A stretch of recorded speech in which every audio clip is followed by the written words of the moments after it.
আজি ডিমৰীয়া সমষ্টিত অসম গণ পৰিষদ দলৰ প্ৰাৰ্থী ডক্টৰ তপন দাসৰ হৈ নিৰ্বাচনী প্ৰচাৰ চলালোঁ।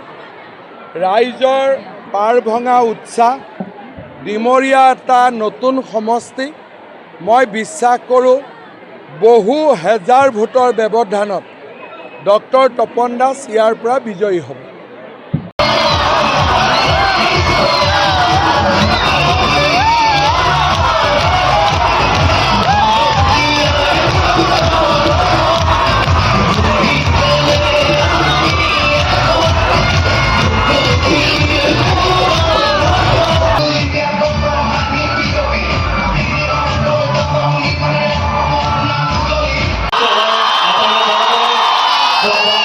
ডক্টৰ হিমন্ত বিশ্ব শৰ্মাদেৱক সম্বৰ্ধনা আগবঢ়াইছে ভৱেশ মুখ্যমন্ত্ৰী মহোদয়।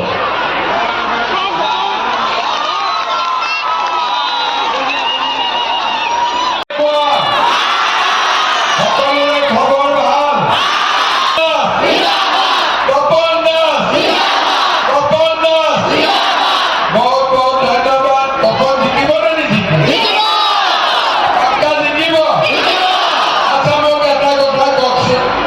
তপনক জিকাবৰ কাৰণে আমি কোনটো চিৰত ভোট দিব লাগিব? আৰু ডাঙৰ পৰিষদ হাতী মানে পদুম, কিন্তু ডিমৰীয়া পদুম মানে বুজি পালেতো? মই ধুনীয়াকৈ বুজাই দিছোঁ, স্কুলৰ মাষ্টৰে যেনেকৈ বুজাই। ঠিক আছে, আমি ডিমৰীয়াত কোনেও পদুমটো নিবিচাৰো। ডিমৰীয়াত আমি সকলোৱে হাতীৰ ছবিত ভোট দিব। হ'ব? তপন দাসক বিপুল ভোটত বিজয়ী কৰিব লাগিব। হ'ব? তপন দাসে আপোনালোকক আঁঠুকাঢ়ি এটা সেৱা ল'ব।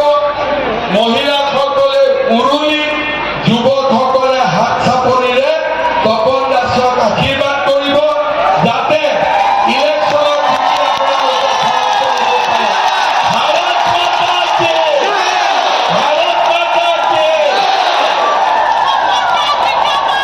আশীৰ্বাদ কৰিব। তপনৰ লগত ময়ো আছোঁ আৰু মই পীযুষকো কম সহায় কৰি থাকিবৰ কাৰণে। আৰু আমি সকলোৱে মিলি এই নতুন ডিমৰীয়া সমষ্টিত এটা জাকত জিলিকা সমষ্টিলৈ আমি ৰূপান্তৰ কৰিম।